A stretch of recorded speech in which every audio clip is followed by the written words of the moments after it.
Egunon guztioi, good morning everyone. My name is Mikel Bringas and I'm working for the Basque government to create an active society in a project called Mugiment. Mila esker sailburu jaun-andreak gurekin izaiteagatik. Gracias Susana y Jonathan for acompañarnos en esta reunión.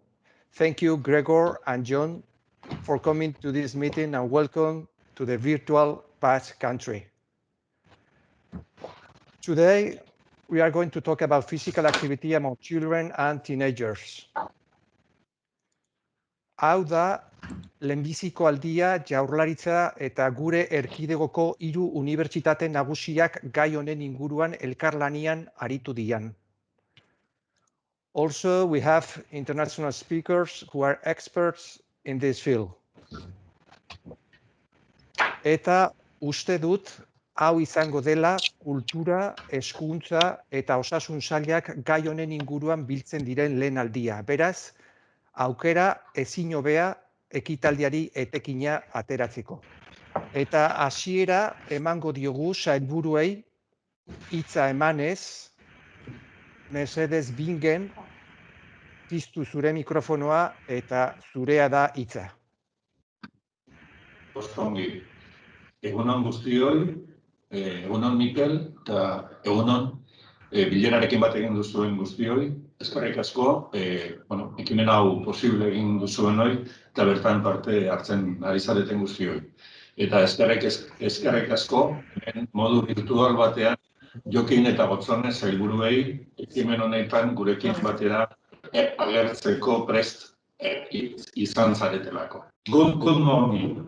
My name is Bingen Zubiria and I am the Minister of Culture of the Basque government. The Physical Activity and Sport Office is part of the Culture Department, but the promotion of physical activity requires cross-sectional policies, and the Departments of Health and Education play a key role. Investing in physical activity generated savings in the health system and is also a resource to improve the academic performance of our students.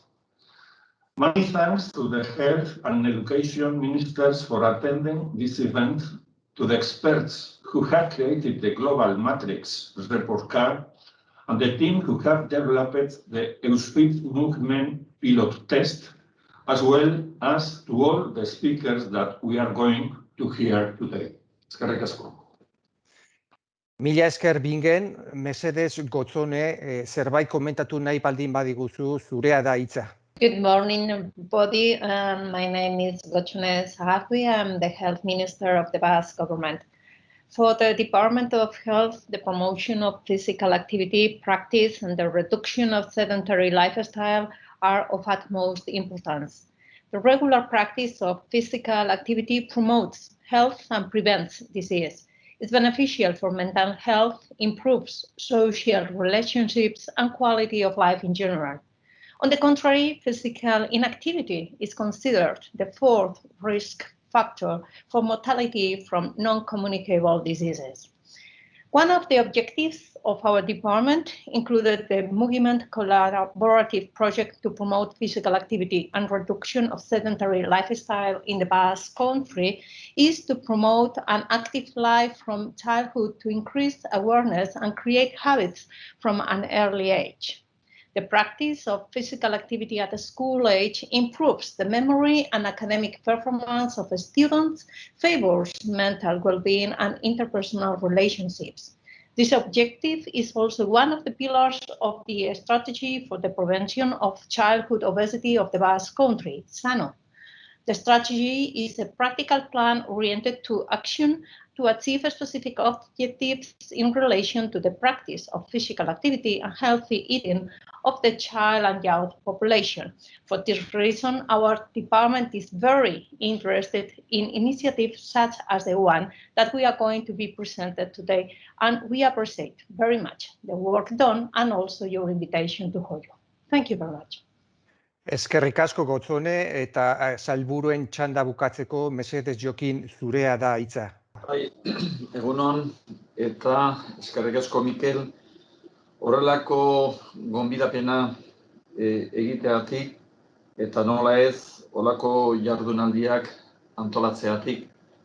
Azken fenean, gure gazteentzat, oreka bilatzea eguneroko bizitzan, kirola barne dala nutrizionismoa, kirola oso importantea da. Good morning. My name is Joaquim Bildarratz. I am the Minister of Education of the Basque government. From my perspective as Education Minister, I value and I appreciate the work team created between the Basque government and the three main Basque universities, and to have the opportunity to learn from speakers from international universities. It is obvious that physical activity, beyond a specific subject, stands a fundamental element in the evolution and maturation process of boys and girls. We believe that a precise coordination and a good planning between departments of the Basque government, institutions, and organizations shall benefit the short and long-term health condition of our students. For this reason, I am fully grateful that the Basque government joins this initiative, and thus together we are able to promote different policies for the benefits of our students. Thank you to all the speakers, and we are very excited to hear your talks. Thank you very much. Many thanks, ministers. We are going to start the program. Remember that at the end of the talks, we are going to have a Q&A section to address any concerns you may have. First of all, I'd like to explain why we decided to work on the promotion of physical activity among children and teenagers. Entendemos la promoción de la actividad física de un modo transversal y hoy contamos con tres de los principales agentes: salud, educación y deportes.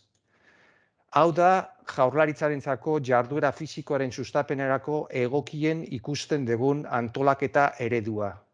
Osasun eta hezkuntza sistemei lehentasun handia ematen badiegu, ez da egin dezaketen ekarpenagatik, baizik eta jaso dezaketen onuragatik.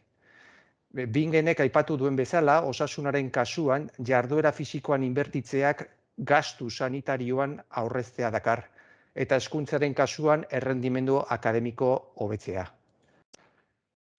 The framework that I have shown is consistent with the reality of the promotion of physical activity in Europe, where health, education, and sports are the main sectors involved. But why should we focus on children if we want to create an active society? Hau adibide bat baino ez da. Gogoratu txikitan nola joaten zineten eskolara. Orain hau da gure haur gehienen egunerokoa. Edo oraindik okerrago. Gogoratu nolakoak ziren zuen lagunekin egiten zenituzten jolasak. Eta orain zein den ohikoena.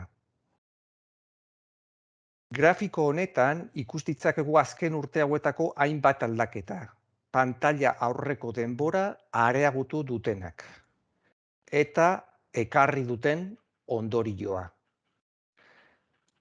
If we want to create an active society, we should take into account this slide. This line expresses the normal brain plasticity influenced by experience. And this one, the physiological effort required to enhance neural connections. So preschool, primary and secondary school are key in developing good habits,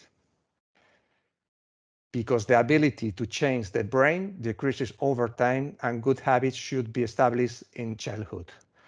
Beraz, gizarte aktiboa sortu nahi baldin badegu, haurtzaroan inbertitzea beharrezkoa da. And now we are going to talk about the global metrics. We have John Riley. John is an international expert in this field. He is the Scottish and European leader for the global metrics, and together with Susana Aznar, they're our mentor for the Basque Country report card.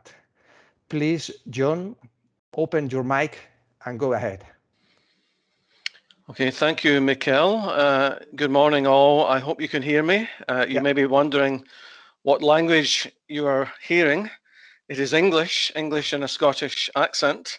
I'm going to do a short presentation on the global matrix because in launching the Basque report card last week, the Basques have joined an international community of report cards. And there are many benefits to being part of that international community. So I was just going to spend about 10 minutes talking about some of the benefits and also the international perspective on report cards. Okay, so hopefully you can see that now. Yeah, it's okay. Good. Okay, that's a relief. Thank you. Yeah, so I'm just going to spend about 10 minutes talking a little bit about the global matrix. So the Basque card is one report card. The global matrix is all of the international report cards combined. So it's very much a global perspective on the problem of physical activity and health in children and in adolescents. And I thought I should really just emphasize some of the practical benefits of joining this global alliance or of having a more international perspective. What could the Basque country gain from looking beyond the Basque country? So some practical examples to follow, both in terms of promoting physical activity, things which Moviment is maybe already doing or thinking about doing, and also some practical examples in terms of the importance of monitoring physical activity, because that's very important as well. That's an important lesson from the other report cards globally. So the Active Healthy Kids Global Alliance, which the Basque country is now a part of, really we're about, it's called, the slogan is powering the movement to get kids active, to get kids moving. So it's very much about getting more children achieving this global target here of at least 60 minutes per day of moderate to vigorous intensity physical activity. That's very difficult these days. And the Global Matrix initiative itself has grown, as the slide shows here, from the first Global Matrix, where we had 15 countries and regions taking part. The Basque country is the first report card in Global Matrix 4. So 8 years on, by 2022, we'll have 60 countries and regions producing report cards. So we have a global perspective involving 60 different report cards, which I think all of the 60 report card teams and their partners can learn from. And I won't spend much time on this. It's clearly very well understood already by the Basque team. And I was very glad to hear by the Basque government representatives, by the ministers as well, that physical activity, and particularly achieving the right amounts of physical activity of the right intensity, which is moderate to vigorous intensity, is really very important in childhood for physical health, for mental health, for adult health, for social and emotional development, and increasingly we're getting evidence of benefits for cognitive processes and for educational attainment. This is a classic slide showing a child before and after a 20-minute walk, the brain scan showing increased blood flow after the brisk walk. Mikel touched on this problem as well. The modern world is very different for children from the world even 20 years ago. Just some examples of that, mainly illustrating that things can go wrong in terms of physical activity and health quite early in childhood. And these are media reports of various studies which have taken place in Scotland. I'm from Scotland, so I'm giving you some research examples from Scotland, but they're very applicable to other European countries. So we see increasingly even young children, even toddlers drawn to screens. So screen time is higher than it should be. Modern children spend much less time outside than they did in the past. In fact, in Scottish children, the average is less time outside than the average pensioner or the average prisoner. And clearly that is not good for physical activity. And there's very good evidence now internationally, not just in Scotland, that physical activity begins to decline by the time children go to school.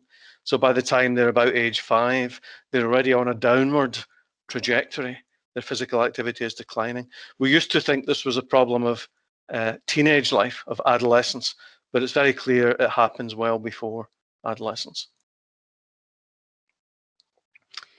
I won't spend very much time on the indicators. The next speaker, Susanna, is going to cover the indicators in the report card.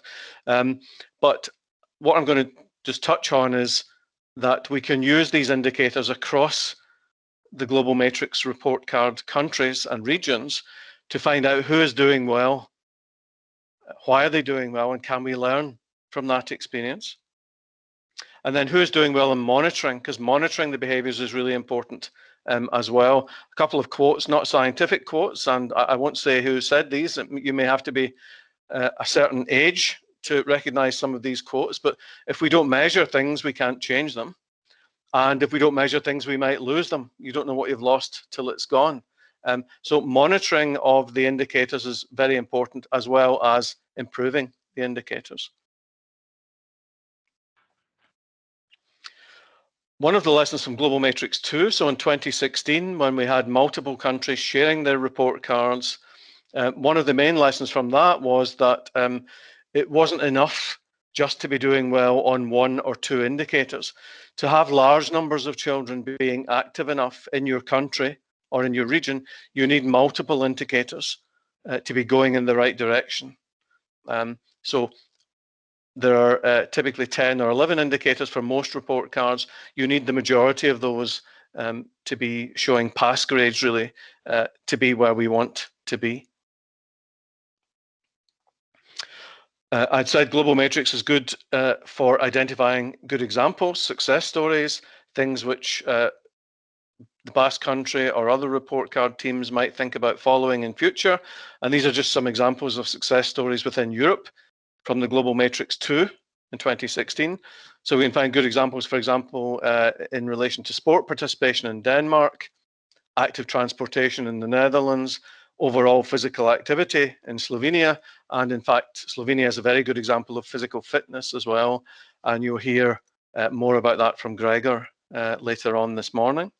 So in terms of encouraging the Basque population to be more active, there are models out there, there are examples which you can find in past Global Matrix reports and in future Global Matrix reports. And I want you just to finish by saying about monitoring, because I do think that's very important. We need to be able to monitor the behaviors in order to improve them and in order to identify which way things are going. Are things getting better or worse? Now, in the Basque card, your first report card, you have a lot of missing information, a lot of incomplete grades. This is very normal for most report cards, especially first or second time round. But one of the points I would make is that if you don't measure many of these indicators, then you may be losing them. You may be losing them without knowing. For example, in many countries, we're losing active play in children. We're losing playing outside. That's being lost partly because we're not measuring it. We're not noticing that it's being lost. And children are becoming less fit. Physical fitness is declining. Again, that's happening, but we're not noticing it in many countries. Only a minority of countries and regions monitor physical fitness in children. Only a minority of countries and regions monitor time outside or physically active play. So we can lose these very important aspects of child life and child health without really noticing them unless we measure. So we have to measure, we have to monitor in order to improve. And the report cards, the Global Matrix themselves, have had some successes in this respect.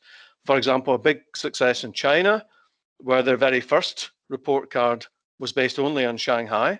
I say only, it was 20 million people, but extended from Shanghai to the whole of China. And in Sweden, where their national surveillance, their national health survey improved dramatically by the addition of activity monitors. So there are some success stories in monitoring from the Global Matrix, as well as success stories in terms of improving levels of physical activity. So congratulations on the launch of the Basque report card. Just some next steps. Clearly, I think you'll be addressing the incomplete report card grades. You'll be developing and implementing policies based on the report cards in the Basque region now and in the future. And I look forward to seeing the outcome of all those efforts. You will be contributing to Global Matrix 4 next year. You can share your data and experiences with the other 59 countries and regions. You can learn from us. We can learn from you. And finally, I haven't mentioned COVID-19, but I feel I should really, in that the behaviours, the grades may be getting worse. They may have got worse because of COVID-19. So it's particularly important, I think, that you think about continuing the report cards into the post-COVID era, because many of the indicators may have got worse in the past year or so. And I'm going to stop there. Thank you.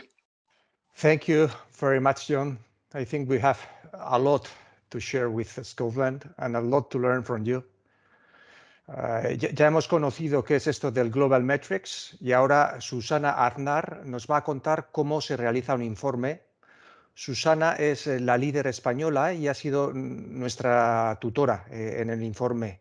Ella es profesora en la Universidad de Castilla-La Mancha con una amplia producción científica que en este momento está muy ligada al ámbito de la movilidad activa en la infancia. Susana, por favor, adelante. Good morning, everyone. Okay, it's a pleasure to be part of this project and to be here today. I would like to thank especially Michael Bringas from Mugiman to take me on board. I'm here to explain how to create a Global Matrix report card. The purpose of a Global Matrix is to have a diagnosis of the current situation in children and adolescents' physical activity indicators. This analysis will provide us with all data we have, but also with all data that is missing. Therefore, we can plan future research projects and future interventions based on our results. We need to understand that research will provide action. That means interventions will be based on the research literature from the Basque country. The indicators that we have analyzed are the following. Global physical activity. This indicator basically offers the achievement of physical activity guidelines. As we already mentioned, how many children do achieve at least 60 minutes of MVPA, moderate to vigorous physical activity. Organized sports participation. That means extracurricular sports participation. Active play, which means non-organized play, a very important indicator for children. Active transportation or active commuting to school, that means promoting bike, walk, or other means of active transportation. The fifth is sedentary behavior. That means spending no more than 2 hours per day of watching TV, playing with video games, mobile, tablets, etc. The sixth is physical fitness. As we already mentioned, it's important to make sure that our children and adolescents are fit. The seventh is school. The school has an important role to provide physical activity in children and adolescents and to promote physical activity too. The eighth is family and peers. Family and peers support to be physically active. It's important to measure the role modeling influence, the tangible support influence. The ninth is the role of the community and especially the urban environment. We know that physical and social environments are very important to promote physical activity. That means having safety routes for walking or cycling, good places to enjoy physical activity, and of course, physical activity sports facilities. The 10th, that means government policies, and that implies policies that promote physical activity, and they have also been evaluated. And a new indicator in this global matrix is the sleep patterns. That means the hours of sleep per day. What we do with these indicators is we get all the information together. That means from research projects that have been published or either that are pre-published. We take the decisions within the group. We make sure that the research and the knowledge is good to be included in the global matrix report. We look at the year, we look at the sample, if it's representative or not. And we also take into consideration data that maybe has not been published before, but it's good for the global matrix. And then we basically go through a scoring procedure. To score the indicators, we follow the scale created by the ACHA, the Active Healthy Kids Global Alliance. And that means that according to the percentage of children meeting each indicator, we assign a particular score. We can see on the screen the different scores. A is the best score, and the F will be the lowest score, and incomplete is when we don't have enough data. Okay, that's my participation. I hope it was clear after all these problems to log in. Thank you very much. Muchas gracias, Susana. Una vez más, un placer trabajar contigo. Jarraian Deusto Unibertsitateko Aitor Koka eta EHUko Ilargi Gorostegi eta Juan Aldazek gure txostena azalduko dute. Aurrera mesedez, Aitor, Ilargi eta Juan. So good morning, everyone. I would like to introduce you all the working group that has developed this report card. And these are Mikel Bringas from the Basque Country, Juan Aldaz, Ilargi Gorostegi, and Sara Maldonado from the University of the Basque Country, Meritxell Albizua from Mondragon University, and myself, Aitor Koka from University of Deusto. This is going to be a combined presentation between Juan Aldaz, Ilargi Gorostegi, and myself, but wanted to thank the whole group for the great job done.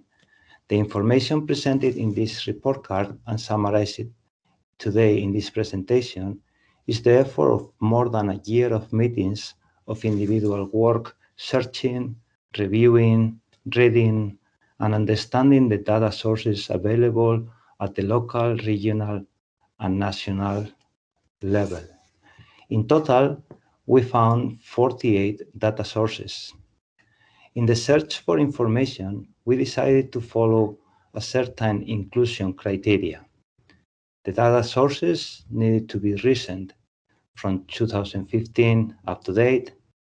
They also had to give us information about the whole Basque Country, not only the small regional areas or bigger national information that could not be split into Basque Country data. And finally, the data needed to be for children and teenagers from 5 to 17 years old. From those 48 data sources, we only were able to use 10 of them. And from those 10, only 5 in green on this table gave us complete information about a few indicators mentioned before, such as organized sports, active transportation, sedentary behavior, or sleep. In the table, you may also see in gray the data sources that relate somehow to the indicators, not agreeing completely with the benchmark for each indicator, but giving us a little bit of information on those other indicators. Finally, in this slide, you may see the distribution of population of girls and boys for the age group 5 to 17 years old from each of the 3 regions in the Basque Country. Now, the presentation is going to continue with Juan Aldaz talking about results. Egunon, eskerrik asko. Good morning, everybody. Buenos días. Los resultados generales de este primer análisis, diríamos, de las fuentes con las que contamos en la Comunidad Autónoma Vasca para poder dar respuesta al conjunto de los indicadores que componen el Global Matrix, más el sueño que considerábamos oportuno incorporar, daban una primera panorámica donde, como podemos observar en la siguiente diapositiva, hay una serie de indicadores que consideramos incompletos porque no nos veíamos capaces de poder hacer una valoración, es decir, de asignar un grado al no contar con datos o información suficiente. Ahora bien, teniendo en cuenta, como bien apuntaba John Reilly, que esto no es algo negativo, sino un diagnóstico para seguir avanzando y dar con unos datos todavía más válidos. En los indicadores que sí hemos podido asignar algún tipo de grado, como es el caso de la participación en deporte organizado, en la fotografía general los resultados que obteníamos eran de un B- y un B en el caso de los hombres, es decir, un 61,3% de las mujeres participan en deporte organizado y un 70% más o menos en el caso de los chicos. Si vemos la distribución por provincias, vemos que se dan ciertas diferencias que en todo caso creo que salvo en el caso de Álava, que el resultado que observamos es similar entre chicos y chicas, pero es motivado a que el estudio no diferenciaba entre chicos y chicas. Vemos que sí que hay 10 puntos de diferencia que cabría analizar el motivo, pero bueno, eso sería un análisis que nos posibilita este Global Matrix a posteriori. En cuanto a los datos relativos a los, diríamos, transporte activo, observamos como el 63% de las chicas sí que realizan una actividad, diríamos, un transporte activo cotidiano, mientras que es únicamente el 54% de los chicos, de ahí la asignación de un B- en el caso de las chicas y de un C+ en el caso de los chicos, ¿sí? En el siguiente dato indicador relativo al sedentarismo, teniendo en cuenta que el valor que se considera es estar menos o más de 2 horas viéndola frente a alguna pantalla, vemos que el 67% de las chicas, y también es el mismo porcentaje en este caso porque los datos eran sin esa diferenciación, vemos que el 68% prácticamente no pasa esas horas. Luego ese es un dato creo que positivo, aunque creo que como bien apuntaban John Reel y Mikel Bringas, tenemos que ir tratando de enfrentar esa realidad cotidiana actual, de dedicarle tantas horas a la pantalla y tratar de ir promoviendo hábitos más activos, vinculado también con el indicador anterior y otro indicador relativo a la salud de nuestros niños y niñas y adolescentes sería el relativo al sueño, que aunque como apuntábamos no entraría en el proyecto del Global Matrix, hemos considerado que es un indicador relevante y a tener en cuenta. Observamos que en torno al 65% de las chicas, niñas sí que tienen el sueño, diríamos, adecuado, de acuerdo con las directrices que hemos considerado tener en cuenta de Canadá y de Australia, es decir, de sueño ininterrumpido de entre 9 a 11 horas, y un 70% de los chicos lo cumplirían. A continuación, Ilargi hará la valoración general de estos resultados en esta panorámica y dará las conclusiones. Eskerrik asko. Eskerrik asko, Juan. Entzute xat? Bai. Bai. Bueno, Juanek ongi aipatu bezala, hau izango zen graduen laburpen bat, argi ikus genezake irudi honetan 11 adierazletatik 7 ezin izan diogula gradurik esleitu, eta aldiz 4 esleitu zaiela, baina hobetzeko tarte bat badaukatela. Orduan, guzti hau kontutan izan da, atera ditugun ondorioak, ondorengoak izango zian. Batetik oso positiboa da Euskal Autonomi Erkidegoak Global Matrix bezalako nazioarteko ekimen batean parte hartzea, bai Euskal irudia kanpora proiektatzeaz gain, ezagutza truke batera egiten dauelako eta gainera ikasteko bidea proposa dalako. Aipatu bezala, 7 adierazleri graduak esleitzeko ezintasunak izan ditugu, eta beste 4 adierazleri egindako esleipenetan eskura dauzen datu mugek argi adierazten daue Euskal haurtzaroko eta nerabezaroako jarduera fisiko errealitateari buruzko informazio gabezia dagoela. Orduan, ezinbestekoa da informazio hori lortzea ebidentzian oinarritutako politikak sortu nahi badira. Gainera, gradu bat esleitu zaien 4 adierazle horiek irakutsi daue hobetzeko tarte handia dagoela. Bereziki, mutilen joan etorri aktiboi dagokiona, adibidez.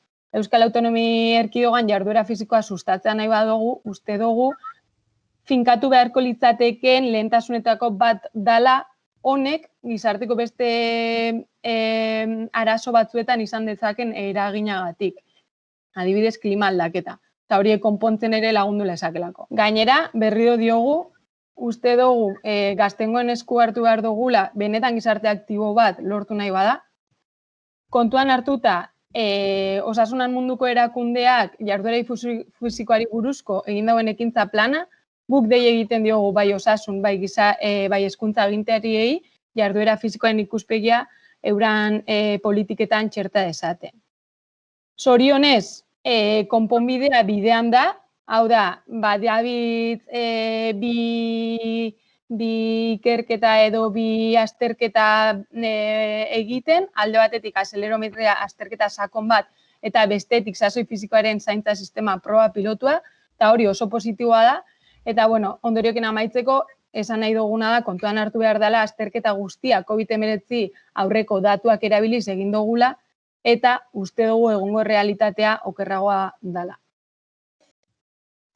Eta, bukatzeko, gure lema edo ikustea nahi duguna, gehiago zagutu behar dugula. Jarraitu behar dugula eta gehiago zagutu behar dugula, eta hau ikusi behar dela. Eta honekin bukatzen dugu. Mila esker, Aitor, Ilargi eta Juan. Vamos a cambiar de tema y pasamos a comentar lo referido al sistema de vigilancia de la condición física. Para ello tenemos a Jonathan Ruiz, de la Universidad de Granada, uno de los investigadores más prestigiosos en este área, quien nos va a explicar la prueba piloto realizada con el Fit Moviment. Jonathan, cuando quieras, por favor, adelante. Muy bien, muchas gracias. Eskerrik asko. Egun on, good morning, everyone. I'm going to share the screen. Can you hear me properly? Yes. ¿Me puedes escuchar? Okay. Vemos la pantalla y te escuchamos muy bien. Estoy poniéndola. Perfecto. Bien, yo voy a presentar los resultados de la prueba piloto de la evaluación de la condición física. I'm going just to present you the pilot results of the fitness assessment. Una condición física que se ha basado en la batería alfa. La batería alfa es una batería de test de campo para evaluar la condición física relacionada con la salud de una forma válida, de una forma fiable, segura y además fácilmente aplicable en contexto escolar, así como en sistemas de monitorización de la salud. Esta batería alfa es una batería basada en la evidencia científica e incluye 5 tests de condición física, un test para evaluar la capacidad aeróbica, que es el test de 20 metros de ida y vuelta. Rápidamente os comento que la capacidad aeróbica representa la capacidad del sistema cardiovascular y respiratorio que permite llevar a cabo ejercicio durante un tiempo prolongado. Y además, esta capacidad o este marcador es uno de los marcadores más importantes de salud cardiovascular en niños y en adolescentes y está íntimamente relacionado con el rendimiento cognitivo. Como test para evaluar, los test para evaluar la capacidad musculoesquelética, tenemos dos tests, la fuerza de prensión manual, el Hand Grip Strength Test, que es un indicador de la fuerza del tren superior y se asocia a un mejor estado de salud física y también mental. En segundo lugar, el Standing Broad Jump, el test de salto de longitud a pies juntos, es un marcador, mide la fuerza explosiva del tren inferior y es también un marcador de salud cardiovascular y se asocia directamente de forma positiva con el rendimiento cognitivo. Como test para evaluar la composición corporal incluimos 2 muy sencillos, el peso y la talla, con el cual se calcula el índice de masa corporal, que es un indicador del grado de normopeso, sobrepeso y obesidad, y sabemos que está directamente relacionado con el perfil cardiovascular. Y en último lugar, tenemos la circunferencia de cintura, waist circumference, que es un marcador de masa grasa y se asocia directamente a marcadores de enfermedad cardiovascular. Bien, we are going to present the results. El primero de ellos es el índice de masa corporal y lo que vemos es que tanto en chicas como en chicos los datos indican que en torno a 1 de cada 3 alumnas o alumnos de educación primaria y de adolescentes de ESO presentan unos valores que necesitan ser mejorados. En cuanto a la circunferencia de cintura, ¿la veis ahora, Miquel? Estamos en el índice de masa corporal. Bien, ahora has pasado ya, ahora sí. Lo voy a poner así, aunque sea así. Vale. Eso es. La circunferencia de cintura, los resultados indican que hasta un 45% del alumnado de educación primaria presenta niveles mejorables. Hasta un 45%, mientras que en educación secundaria la gran mayoría la gran mayoría presenta unos niveles adecuados. En cuanto a la fuerza de prensión manual, los datos indican que en torno a 1 de cada 4 casos de educación primaria y 1 de cada 2 casos de educación secundaria presenta unos niveles por debajo de lo recomendado. Los resultados, llama la atención, son notablemente peores en el caso de los chicos que en el caso de las chicas de ambos cursos, de los 2 cursos estudiados. En cuanto al salto de longitud, se observan datos por debajo de los niveles adecuados en torno a un 25% del alumnado de educación primaria y entre un 23 y un 35% del alumnado de ESO. Aquí lo tenemos. Siendo peor, de nuevo, en el caso de los chicos comparado con el caso de las chicas en ambos niveles académicos. En el caso de la capacidad aeróbica, evaluada mediante el test de 20 metros de ida y vuelta, vemos que entre el alumnado de educación primaria, entre un 35 y un 45% no presenta un nivel adecuado de capacidad aeróbica. Mientras que en el caso del alumnado de educación secundaria, en torno a 1 de cada 5, es decir, un 20%, presenta valores no adecuados. Cuando comparamos entre chicos y chicas, vemos que hay una diferencia mayor en el caso de educación primaria, con peores resultados en el caso de los chicos. Como conclusiones, podemos decir que pese a que la muestra que ha participado en este estudio piloto no se puede considerar una muestra representativa, sí que los datos indican que existe un colectivo del alumnado vasco que tiene un alto riesgo de desarrollar futuras patologías cardiovasculares debido a un bajo nivel de condición física, que en gran medida está ligado a un insuficiente nivel de actividad física diaria. Como sabemos además que la condición física está asociada al rendimiento cognitivo, estos datos también ponen de alguna forma en riesgo el rendimiento cognitivo, el rendimiento académico de estos escolares. Sabemos que un sistema de vigilancia de la condición física puede ser un recurso eficiente para la sostenibilidad del sistema de salud de una sociedad con pirámides de población en constante envejecimiento. Si así se decide, esta prueba piloto pensamos que aporta suficiente experiencia para afrontar la creación progresiva de un sistema ampliado de monitorización a todos los centros escolares, siguiendo el ejemplo de países, por ejemplo, como Eslovenia, y considerando la iniciativa europea como Feedback. Feedback, que es una iniciativa europea cuyo objetivo final es proveer de una herramienta para dar efectivamente información a profesores, a padres, a familias, a entrenadores, sobre el nivel de condición física del grupo de escolares, del grupo de niños y niñas que están evaluando.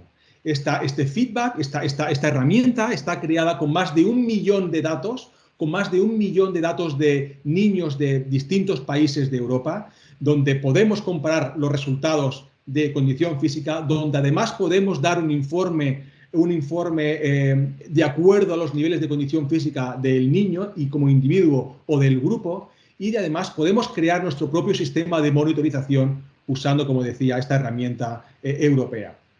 Pero se preguntarán, bueno, ¿y cuál es la utilidad práctica final, ¿no? de monitorizar la condición física y monitorizarla o evaluarla en las escuelas? Bien, bajo mi punto de vista, una de las principales utilidades es que podemos convertir al profesor de educación física en el primer agente de salud.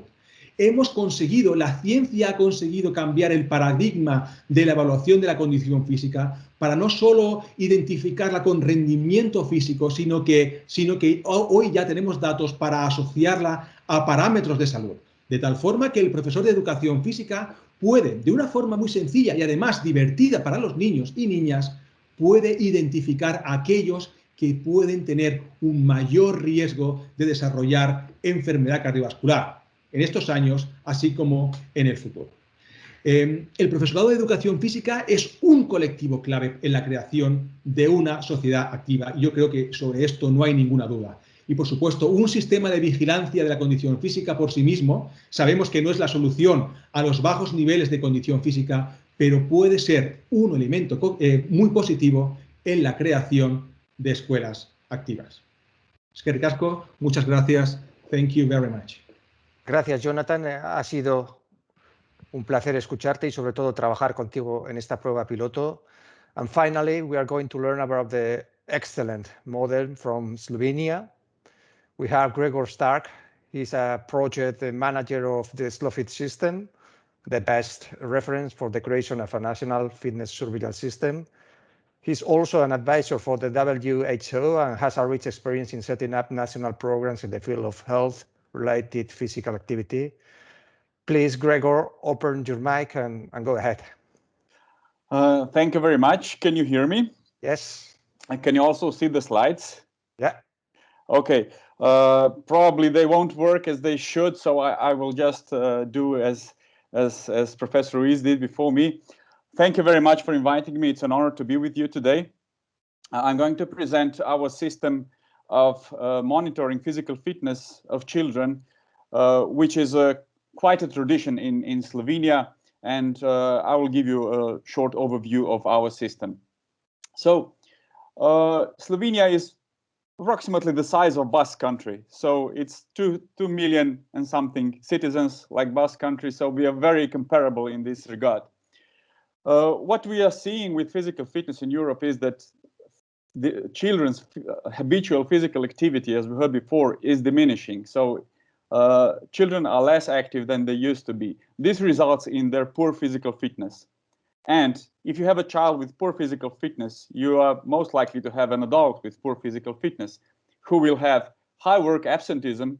So he will be sick more often and will be absent from work.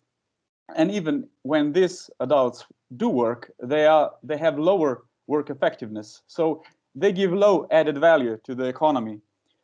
Of course, the main problem of Europe is the poor knowledge of the situation.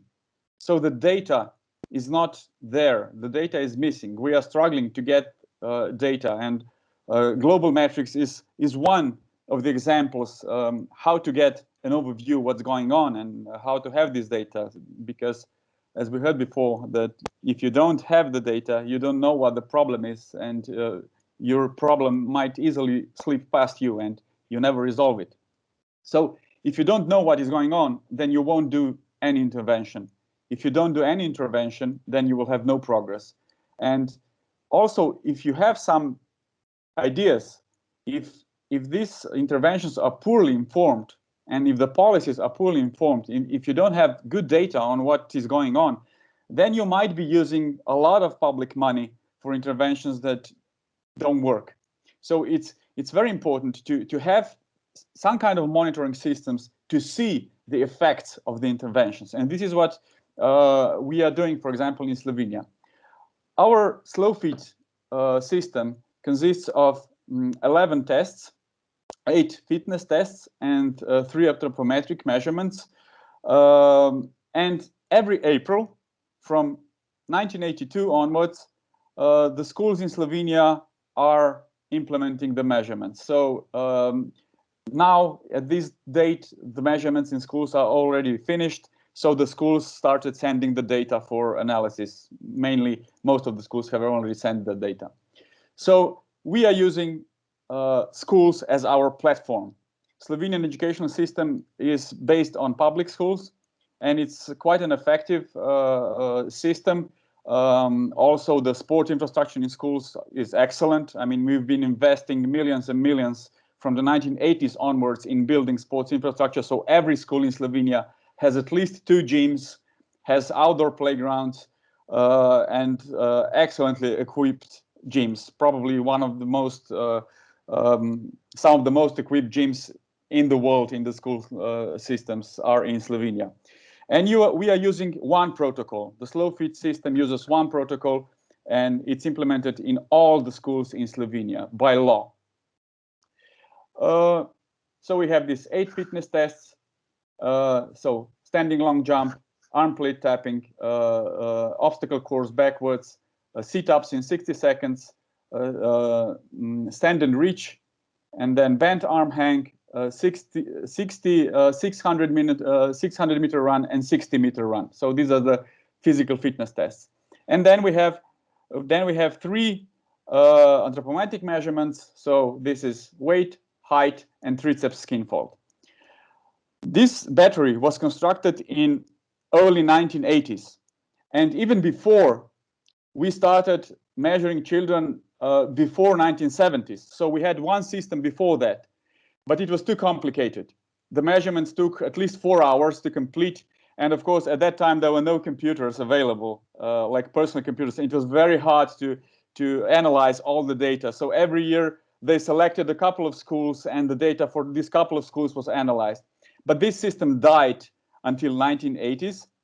And in 1980, they said, well, we want to build another test battery and implement it nationwide in all schools. So they constructed this test battery. My predecessors, they did a thorough analysis of different tests. So over 100 fitness tests were used, were analyzed to see the repeatability and everything. So then they selected the tests that are in now by their metrics and also by their economic feasibility. So one of the things was one of the main criteria was that the same test can be used from a child from age 6 to age 19. So you use the same test for the entire population, and all the tests must not take more than 2 physical education lessons. So 2 times 45 minutes and it's done. So no more, because everything more is a waste of time and money. So this was the criteria. And how the system works. The schools are the platform. So in schools, every April, children are getting measured. Then the raw data is sent to the Faculty of Sport, which is the only faculty in Slovenia that educates physical education teachers. Then we analyze the data, clean it, and send the analysis back to schools. So this is the most important loop. The feedback loop is the most important. And all the children get the data for every child, for every class, and that data is compared to the national average of all times, for example. So currently in the database, there are 7.5 million sets of measurements of all the children from 1982 until today. So when the schools get this data analyzed, they can produce individual reports. And these individual reports are visible to parents because the SlowFit system now uses a web platform. Every parent can become a user and then have an online access to child's portfolio and observe how the child is developing. And the parents have a possibility to designate trustworthy persons. This means a doctor, a trainer, a grandmother, I don't know who, and they can say, okay, I want you to see the data of my child. So they send them the link and then they register. And when they register, they see the data of the child. This is very important, for example, for the pediatricians, for doctors, so when they see a child, they also see the developmental history of the physical fitness, of weight and height and triceps skin fold. So it gives a lot of additional information so the school physicians know the child better and can make more informed decisions about a child. So every year we also produce national report that goes to the Ministry of Education, Science and Sport, and also to the media. So every year this is reported. So, and of course, all the intervention programs that are focused on physical activity or reducing obesity are also monitored by our system. So when something is set in motion, we are the ones who then control whether this creates any results or not. So if after 2 years you don't see any changes, then you can say, well, this is probably a waste of money. So this intervention doesn't work. So you stop it or you change something because it's not working. So this is how it looks like. So it started in 1982. We have more than 5,100 measurements in the database. More than 1/2 of the currently living Slovenian population is already in the database. So we have the data of the parents of children, So 45 birth cohorts more than 45 are covered in the data already. And every child can be tracked for 13 years until the entry in the primary school, which lasts 9 years, and then until the end of the secondary school, which lasts another 4 years. So 13 years of tracking each individual's development. So 6 to 19 is the age span of children in the database. And when you have a profile, you know, when you can see your data. So this is one result of 600-meter run, you know, and when parents log in or teachers log in or children log in, they can see how the results of the 600-meter run were developing, whether they were the time of running was shorter, getting better towards green, or whether it was getting worse and went into red. So we have also these 3 zones, like we saw before with Professor Ruiz, which indicate immediately where the child is going with the development. And of course, we produce, I mean, if you want to, you can just click produce a report, you know, and every child gets a report about the history, about individual tests, also links to advices, how to improve something. But most importantly, this is the tool for the teachers. The teachers are the ones who are using this for individualization, because we don't have a lot of children in Slovenia. Our population of children from 6 to 19 is around 220,000. So we cannot joke around like Chinese, you know, they have a lot of children, but we have to take care of every child. So this is what it is all about. So teachers look at the data, they get the data in 5 days after they send it to us. So the 5 days is the feedback loop, and then they can already start planning for the next year to see what is going on in one class, what are the problems of children in this class, and then plan for the next year. So if he sees that the shoulder and arm strength is going down, then the teacher says, okay, next year we will put a little bit more focus on that. We will climb every hour in the beginning, you know, we will do different stuff, and we'll see whether we improved in 1 year. So this is a national surveillance system. All schools are using it. Uniform protocol. Every April, around 220 children are measured every year. PE teachers, physical education teachers, are the ones who are coordinating everything, also with the help of other teachers. We have a multi-level feedback system on the level of individual, class, school, municipality, region. It is all managed centrally by the University of Ljubljana Faculty of Sport. Data is accessible to school physicians and pediatricians. We have online individual access that offers also developmental risk assessment. And of course, we use it for evaluation of policies and interventions. The price, which is very important for the decision makers, in our case is 14 euro cents per child per year. So this is much less than half a bagel or something like that. So I can talk freely. The entire system for the Faculty of Sport, so the entire funding we get for the analysis of all the children is around 30,000 euros per year.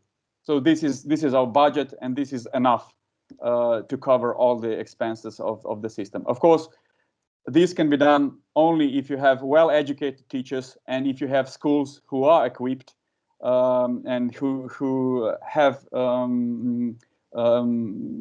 all the infrastructure needed for it. So our test battery is adaptable, it's simple. It uses standard school equipment. Teachers are trained well already during the study, so they have at least 3 courses in the university that are focused on slow feed testing and similar topics. It's transferable to different settings. We also have all the solutions in regard of protection of personal data, GDPR, etc. And also we have information technology solutions. So we use the existing network of schools and teachers. And of course, our main goal also is sustainability. So the system has to be sustainable. In reality, even if the government decides that it won't fund it anymore, we will be able to carry it on.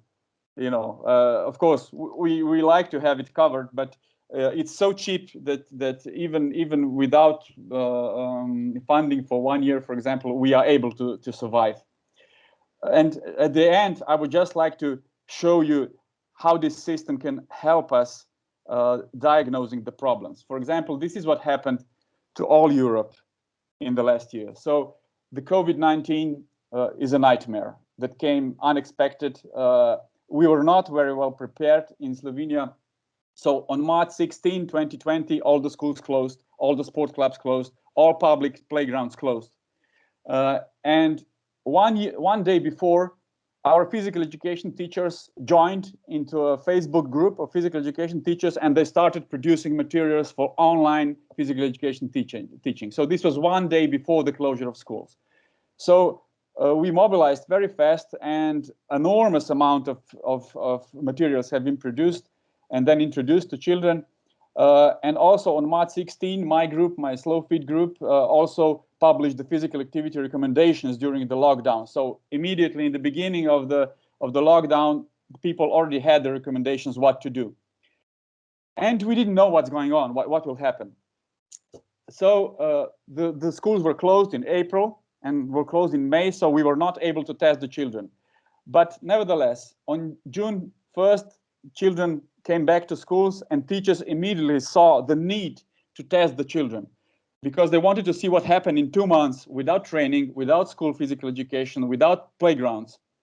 And of course, they more than 100 schools did it already in June, and then another 59 in September. But then we got more data, so altogether we were able to gather 65,000 children's data, which was quite a lot regarding the circumstances. So 1/3 of the population of primary school was measured. So we have a pretty good picture of what was going on. During the lockdown, we also distributed online surveys about physical activity, asking them how active you were. Did you follow the physical education lessons online? And 2/3 of the children said, yes, we are doing it all the time. So 2/3 were okay. 2/3 of children said, yeah, we are equally physically active than before the COVID, even more sometimes. So we thought, well, if 2/3 of children are following the lessons, if 2/3 of children are more physically active or equally physically active as before, then we shouldn't have a problem.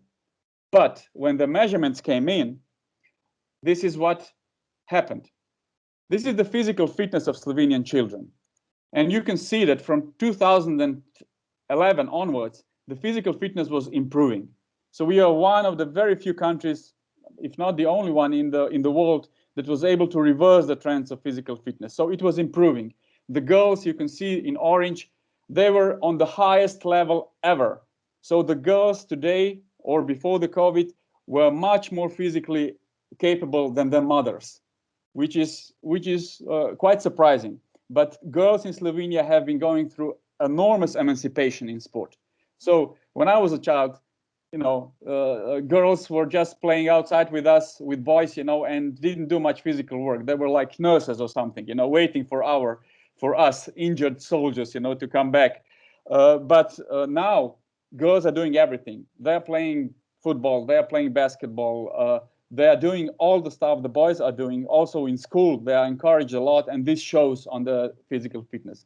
The boys were also progressing from this terrible time in the 1990s when the social changes were huge in Slovenia because of the collapse of Yugoslavia and also economic tensions. And of course, at the same time, we had this misfortune that the computers were coming in homes, so sedentariness, screen time has been increasing. So we had everything packed in a very small, in a very short period of time. And it showed in the decline of physical fitness. But then we were improving until 2019, when we see this huge, enormous drop of physical fitness, which has never occurred before. And this was only after 2 months of closed schools, clubs, and playgrounds. So this shows how important schools are. This shows how important sport clubs are and how important playgrounds are. If you take this from children, you just stopped their physical development and motor development. So the boys, they hit the lowest point ever. So we never had boys with such low physical fitness before, and also girls were close to the lowest point. Of course, this, you can see, this is in springtime, June measurements, and the yellow leaf is the September measurements. And you can see that 60 to around 70% of children lost their physical fitness. Only about less than 1/3 were able to get out of this unchanged or maybe even improved a bit. So 2/3 of the children, they experienced the drop of physical fitness, which has never happened before. And if we look at the specific components of physical fitness, we can see that aerobic endurance suffered the most. So children lost, after only 2 months, around 17% of their aerobic endurance. They also lost a lot of coordination, because coordination is developed through new knowledge, through new information which you get in schools. If you're at home, you can't practice everything as you do in school. Also, we saw in the autumn measurements that the speed of the alternate movement, so this fast changing of speed, so the speed of our central nervous system slowed down.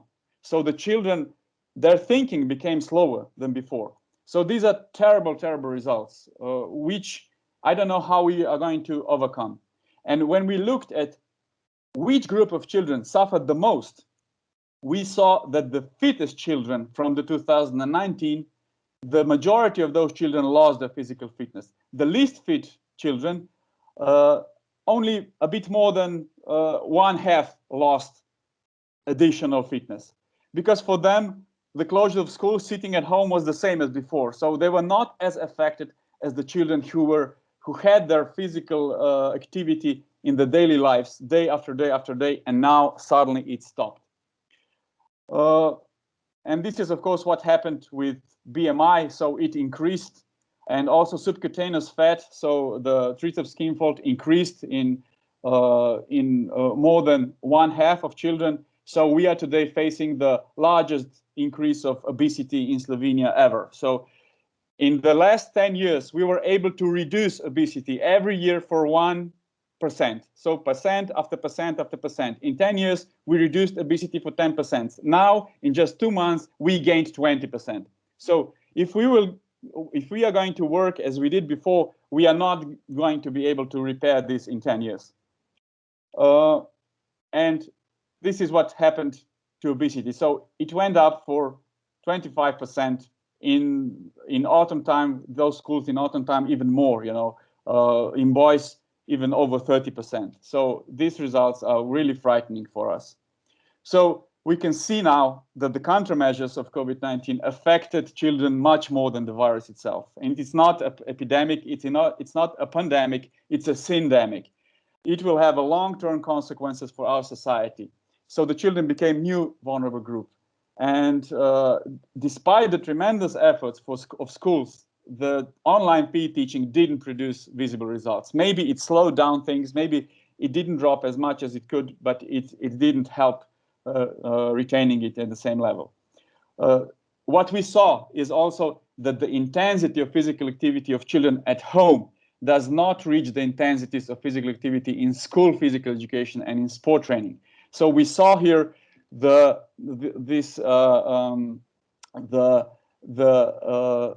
problem of physical activity monitoring, because it can be very unreliable if you don't have the entire picture. You also need intensity, not just the duration. So we saw here that we had duration, but we didn't have intensity, and the physical fitness declined. So it is very useful to have more information to really see what was going on. So what we know that in the aftermath of COVID-19, we won't be able to work as we did before. So we'll have to everything will have to be intensified. So we are now fighting to have 1 hour of physical education per day for every child from age 6 to age 19. And we would like to have clubs and sports societies to not focus only on competitive sport, but to include also children who just want to play or train, but don't want to compete. So this is what's missing. And we will also want from our country, from our government, to subsidize the fees for training for children, because we are subsidizing the school nutrition. And we just want to do this for physical education as well. So the children who are the most vulnerable from the poorest families, from the economically deprived families, that they have the equal access to everyday physical activity that is organized and played by and introduced by professionals. So our advice for all the countries is to aim to implement some kind of national surveillance systems like some countries are doing. We saw one example before. We saw the example with Portugal, with Fisikoa. We saw an example of Hungary introducing their own system, NetFit, and also Finland. So we have a few countries who are now introducing it, and if the Basque country decides to do something similar, we are always there for you, and we'll be very happy to help you, to advise you, to share our experience and make also the lives of your children better and help with your development. Because at the end of the day, we are all on the same planet. We are all the children of the same planet, and we all have to work for everybody. So thank you. Thank you very much, Gregor, for your amazing and inspiring presentation. I think that if we want to create a fitness surveillance system, it's clear which is the model we should follow. And now we have a short Q&A section.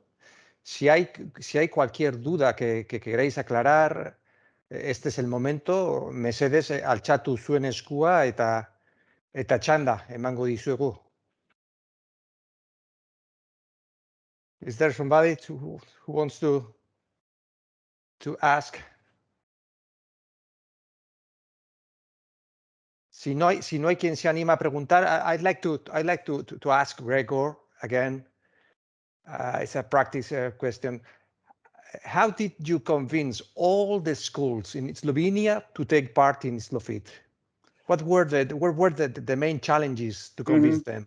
Okay, one of the key things is that you have to base it on the curriculum. So in Slovenia, we have a very detailed curriculum on physical education. So in every class, from grade 1 to the last grade of the secondary school, the teachers are obliged to monitor children's physical and motor development. So every year they have to do it. They don't have to do it with the SlowFit test battery, but they have to do it in some way. So if something happens in school, if a child gets injured and the inspection comes to the school, they look at the data. They say, okay, do you have the data on this child? What was the level of the child's physical development, motor development? And then they ask, well, was this child fit to do what you instructed him to do, or was he injured because you instructed him something over his abilities? So the schools use this data. They have to have it because of the curriculum. And when we introduced the SlowFit system in 1982, it was just, it was practical for teachers because they said, we have to do it anyway. So we can do it independently, and then we have to struggle with the analysis. We have to analyze all the children, lose a lot of time. But we can also use your test battery and use you to go over the data, to give us back our reports, to do it on the same level in all schools in Slovenia and compare our children's progress against the entire population.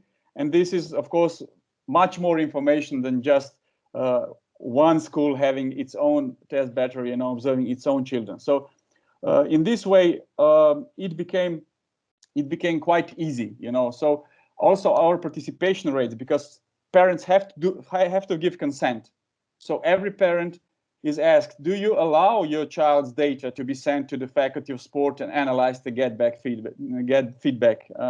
And of course, we have a 96% participation rate. So only 4% of children are not measured every year because they were missing from schools. Very few parents say we don't want to do this, because you have some parents who are, of course, concerned about personal data, etc. But this has become such a tradition, and because the parents have been measured as children, now they want their children to be measured because they can compare the data now. They can see, oh, you are getting better than I was, or you are doing much worse than I did. And when parents see this just pops up their head, you know, and say, whoa, whoa, we have to do something, you know.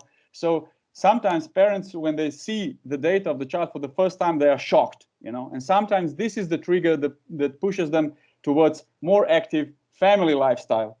So Slovenian population is, of course, very fit. If we compare our fitness data to other nations, our average child in Slovenia, so if in our 50th percentile is the 70th percentile of the European children. So our average child is among the 20 best in Europe. So we have very high fitness level among children, and you can also see this in Slovene elite sport. You know, you can see this small country having champions in many, many sports. You know, I don't know, basketball, European champion. You know, you see a 2 million country. You know how many children we have that are over 2 meters in Slovenia at the moment. We have around 150. So out of 150 children, you are able to produce a national team that wins a national championship. You know, it's something which shouldn't happen. You know, but our entire population is on a quite high level, and you know, also in elite sport, people just pop up. But we don't use the slow fit for looking for the talents. We don't want to do that. So our main goal is to use this data to follow the development of child and advise in this development. Okay, thanks. Creo que Jonathan quiere preguntar algo también, por favor. Yes, Gregor, please let me congratulate you for the great job you have done, and the great job you are doing. This bottom-up, top-down approach, it's very important, very, very important to get involve all the actors, the main actors, which are the physical education teachers at the very end. But let me also emphasize something, and it's the great job Mikel and his team is doing, because they are right now building the basis for creating such a monitoring system. Vosotros en el País Vasco, Mikel, estáis creando la base para crear un sistema de monitorización igual de bueno que en Eslovenia. Yo creo que este estudio piloto debe servir como una base sobre la que construir los pilares del futuro sistema de monitorización y que sirva, permitidme, que sirva de modelo para que se cree, se instaure en todas las comunidades autónomas de España. Creo que habéis hecho un trabajo espectacular. Habéis seguido todo el proceso de creación de un sistema de monitorización sin saber cuáles eran los pasos realmente. Yo que estaba detrás del Feedback Project, he ido siguiendo todo el proceso, tanto del proyecto europeo como del vuestro, y habéis hecho un trabajo, Mikel, espectacular. Un trabajo muy, muy bueno que espero y deseo que sirva, bueno, pues para seguir construyendo y crear ese sistema de monitorización que tanto es necesario. Today we have seen the great data that Gregor has presented. I think you have the role model there, and you can be the role model for our country. Thank you very much for involving me in this great experience, and I'm here to help you in the next one. Gracias, Jonathan. Gracias por tus palabras, pero la verdad es que ha sido bien fácil llevar esto adelante con un guía como tú. Creo que Gochone quiere preguntar algo. Ha escrito en el chat. Gochone, galetu nahi balin baizu zerbait mesedez piztu. Bye, eskerrik asko. Well, I've been delighted really to hear from you and to learn so much. But there is something that I would like also maybe for Gregor.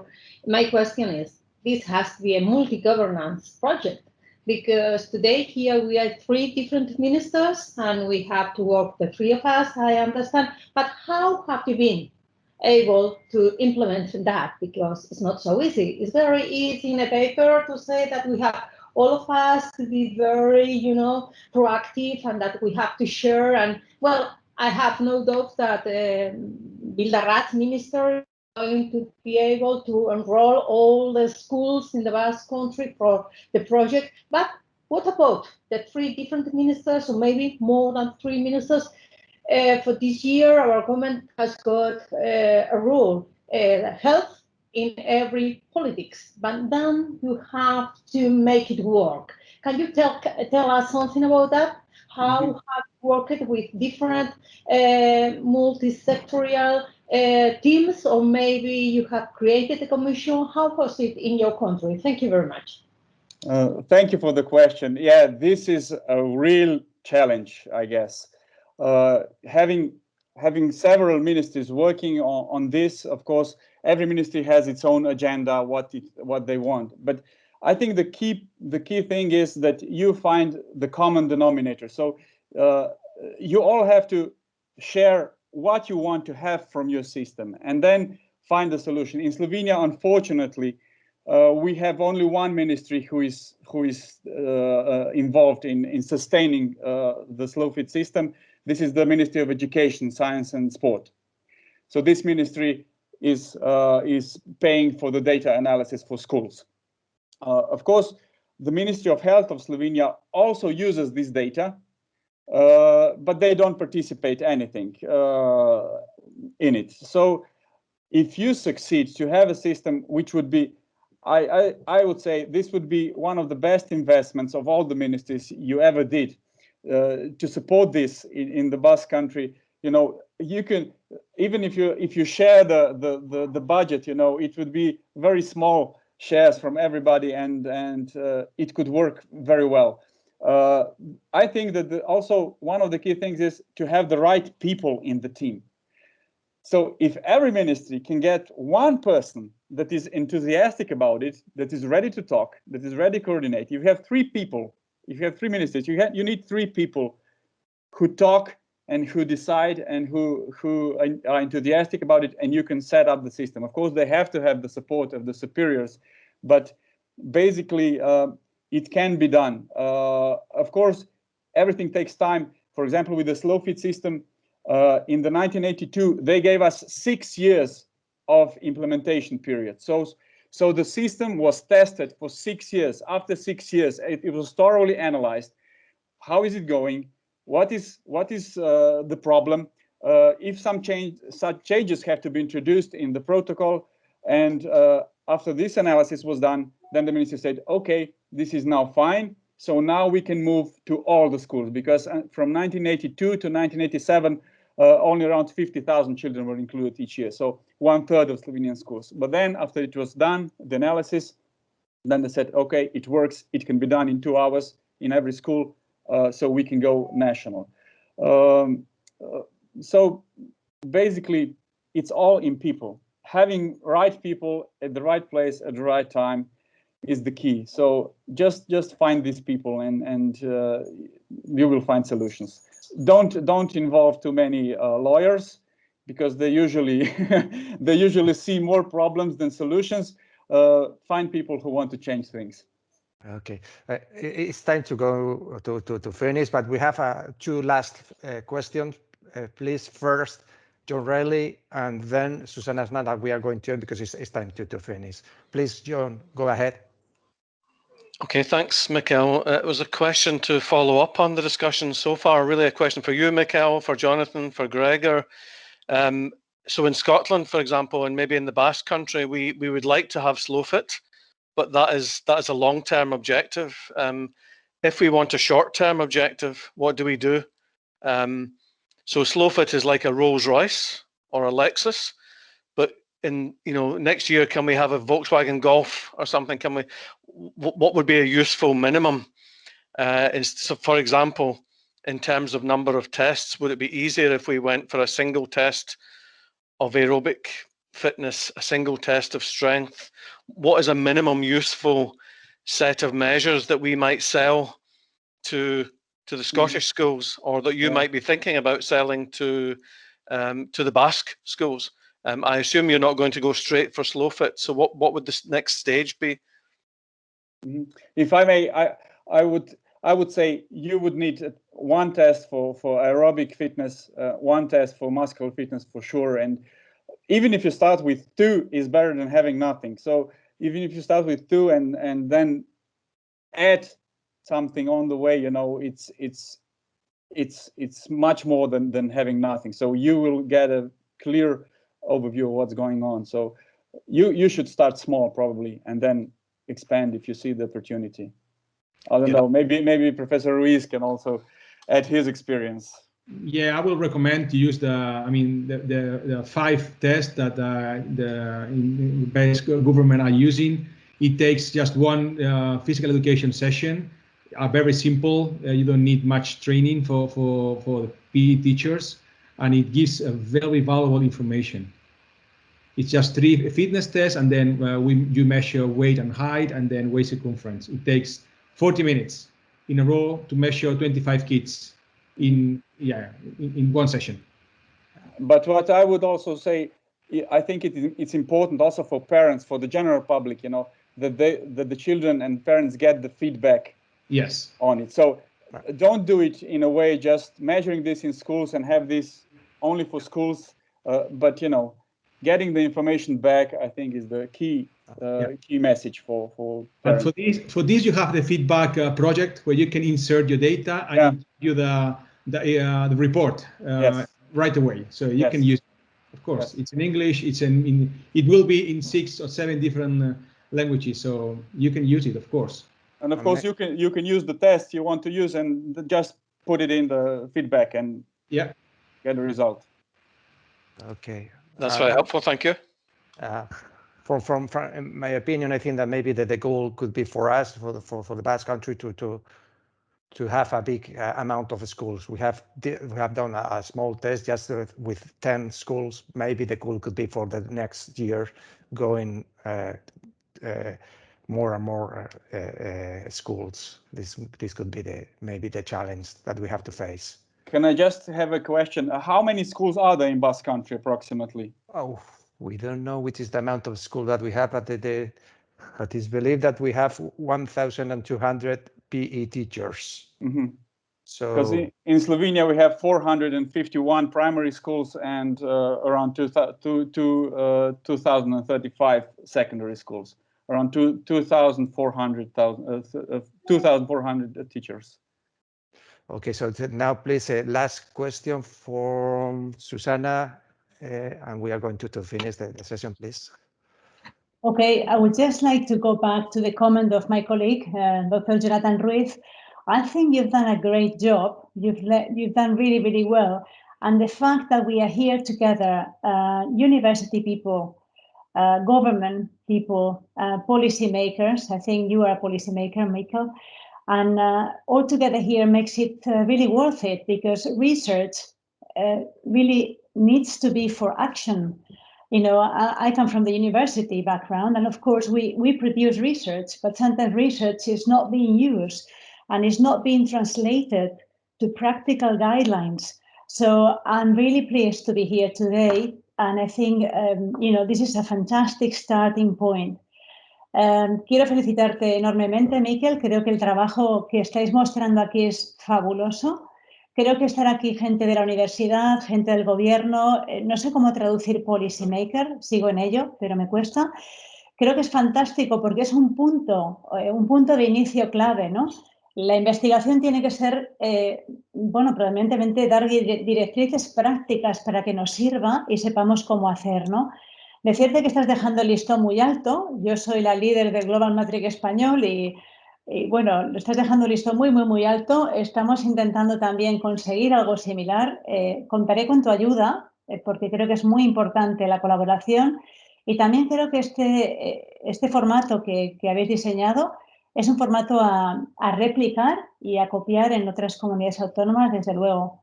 Así es que mi más sincera enhorabuena a todos.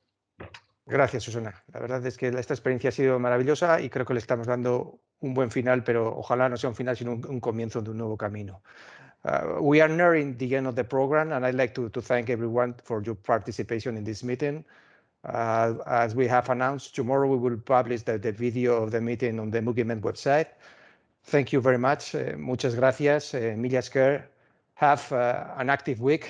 Take care and bye.